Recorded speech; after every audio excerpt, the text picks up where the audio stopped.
Weight stigma, bias, and discrimination can have very profound impacts on individuals. Medical settings are a place where there are real opportunities to make change, and today's guest, Dr. Louise Metz, is a change maker. I'm Kelly Brownell, Director of the World Food Policy Center at Duke University. Welcome to the Leading Voices in Food. Louise Metz is an internal medicine physician specializing in the medical management of eating disorders and gender-related health care. She is the owner of Mosaic Comprehensive Care, a medical practice in Chapel Hill, North Carolina. She is committed to helping to change the paradigm surrounding the way we address weight and health. Louise, I'm so happy to have you join us. Thank you for being with us today. Thank you for having me. So what do we know about weight bias in healthcare settings? Weight bias, again, is negative weight-related attitudes and beliefs that lead to bias and discrimination towards people in larger bodies. People in larger bodies experience weight bias at a very high rate in medical settings. We also know that physicians tend to associate people in larger body sizes with non-adherence to treatment and dishonesty, and to make assumptions about behaviors and health based on body size. There was one study that looked at about 2,500 women who were overweight or obese and found that 69% of them reported experiencing weight bias by doctors, and 46% by nurses, and 37% by dietitians. How we might see this play out in medical settings really pans out throughout a medical visit. So even the very first thing that happens when a patient goes to a medical visit is that their weight is often taken sort of in a public area of the clinic. So from the get-go, there's a big focus on weight. And sometimes there are comments made around that. And then you'll find that sometimes the equipment, so the blood pressure cuffs, the chairs in a medical office, the gowns, don't accommodate people of all body sizes. And then as the visit goes on, you'll see that the providers really focus on weight management as the main focus for sometimes, many and all medical complaints that people come into the doctor for. You were mentioning negative attributes people who practice in medical settings may have against overweight people. Do you think that people who work in medical settings, is there something special about the way they've been trained or the way they have learned to practice that makes them different than people in general?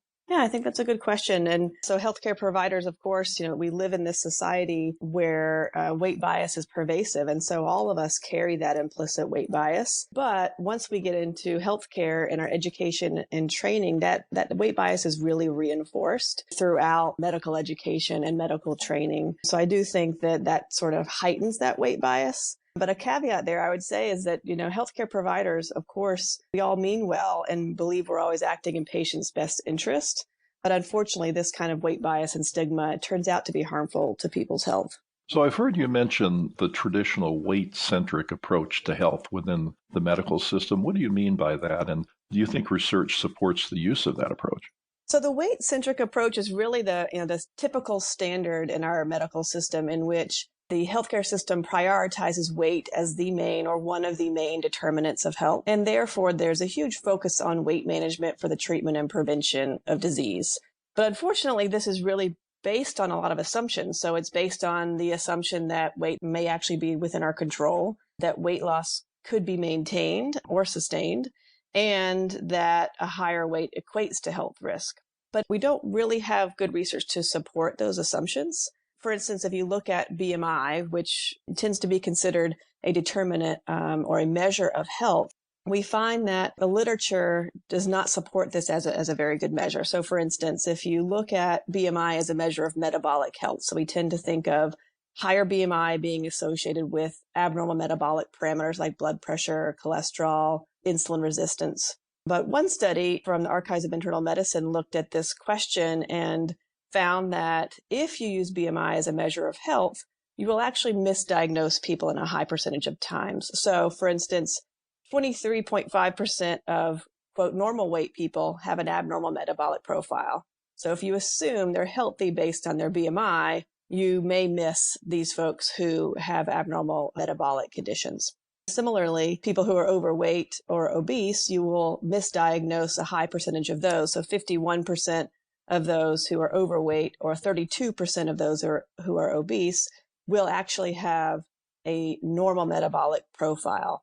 So then if you have somebody in a medical practice who's BMI would look to be treatable, that is, they're overweight or obese by traditional standards, but they don't have the adverse metabolic profile that you mentioned, then what would be done normally in your practice?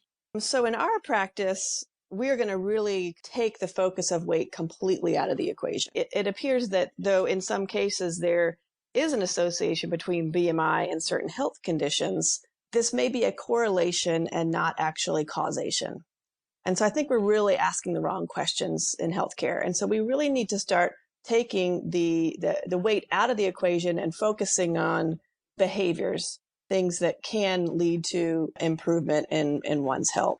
If there is a correlation, what might be the mediators between BMI and certain health conditions like genetics or cardiovascular fitness or the effects of weight stigma or weight cycling on health? And how do you think about interventions that would ordinarily be used to treat weight itself? So medications, let's say, or surgery? Medications, they may decrease an individual's weight in the short term, but not in the long term. And that's really what we see kind of across the board for weight loss interventions, is that there will be short-term decreases in weight, but in the long term, people do regain that weight. So in fact, extensive literature will show us that over 95% of people who lose weight will gain it back, and that 2/3 of those folks will regain more than they lost. And so I don't find that treating with a medication is beneficial in the long term. And again, it's targeting an outcome that I do not believe will improve one's health. And similarly, I also have concerns about surgery and whether in the long run we can be harming people in certain ways due to the complications that occur with weight loss surgery. So let's get back to the issue of stigma itself. So what does the medical literature show about how weight stigma affects health? What we know is first that people who experience weight stigma in healthcare avoid seeking care. In fact, people in larger bodies are much less likely to go in for their preventive medical care. So for instance, we know that there are lower rates of women having pap smears, mammograms, and people having colonoscopies due to the weight stigma experienced. So that's a significant, harmful effect on individuals' health. And there's continuing emerging literature showing us that internalized weight stigma, so when people learn and adopt these negative attitudes about weight within themselves, that is associated and can lead to health conditions. So for instance, internalized weight stigma is associated with hypertension, an increased risk of diabetes, metabolic syndrome, and also depression and eating disorders. And so we're finding that weight stigma really is one of those mediators that could explain some of the association between BMI and health. And so really some of the very conditions that doctors are blaming on weight may actually, at least in part, be caused by the weight stigma that How do you they figure experience. stress fits into all this? Well, I think stress is a big part of this. So experiencing weight stigma certainly is a stress on the body, and other forms of trauma we see also affecting the body in forms of stress. For instance, we know that experiencing weight stigma increases cortisol reactivity in the body. And so that stress experience leads to spikes in cortisol levels. And that cortisol reactivity may be a mediator that leads to some of these metabolic conditions. How do you do things differently than people might be doing in the normal practice? We exclusively practice with a weight-inclusive approach. And so what that means is that we recognize size diversity, which means that people come in all sizes, and there's really kind of a normal distribution on a bell curve of people's sizes. And so we do not pathologize body size and really recognize that diversity. It is really based on genetics as well as some social factors. We really try to frame that within our practice, starting from the spaces that people enter in the waiting room.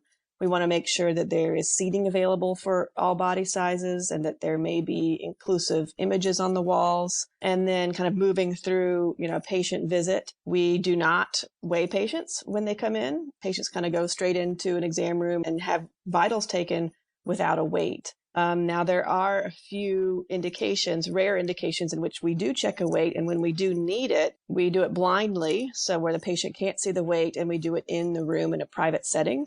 But that would really only be for the very rare indications, such as a weight-based medicine, a patient with an eating disorder who's in active treatment and is weight suppressed, or in adolescents for whom we're measuring on a growth curve. So really, we kind of take weight out of the equation and that decreases the shame experienced. And then, in the exam room, we want to make sure that we have exam table chairs, blood pressure cuffs that come in all sizes. And so the equipment in the room is very important. And then we really take the focus off of weight, and that allows us to focus on, patient-centered health goals, promoting behaviors, and focus on evidence-based treatments for the conditions that they're experiencing. Is this kind of approach common? Do you see other medical practices doing this kind of thing? So it is not. It's actually a very, very rare approach. I hope that over time we will find a way to gradually change this paradigm, but it's very uncommon. And we believe that we are kind of one of the only primary care practices that exclusively practice in this way. But we're really finding that there's a high demand from individuals who want to seek this care. We have folks coming from all over the state to see us, many of whom haven't sought medical care in years because of their previous experiences with weight stigma. I really believe that this is the only ethical and evidence-based way to practice medicine, and I'm really hopeful. This may help the way families think about people in their family who struggle with weight issues. Have you had that experience? Yes, definitely. Definitely. I think in particular, as our patients kind of think about their children, we do talk to them a lot about that, and thinking about talking about body size and food in a different way with their children, weight inclusive care and health at every size care. And I'm really grateful for your pioneering work, and let's hope that other medical practices take this on. Now, because as you said, the consequences of weight stigma can be so debilitating and so difficult for people that anything that can be done, especially in a setting as sort of private and intimate as a medical setting, it's really nice that this is happening. So thank you for sharing this information, and thank you for being a leading voice in food. Dr. Louise Metz, owner and founder of Mosaic Comprehensive Care, a medical practice in Chapel Hill, North Carolina. And thank you for listening. If you'd like to subscribe to the Leading Voices in Food podcast series, you may do so at Google Play, Stitcher, Radio Public, or Apple Podcast, or you can visit our website at the Duke World Food Policy Center. This is Kelly Brownell.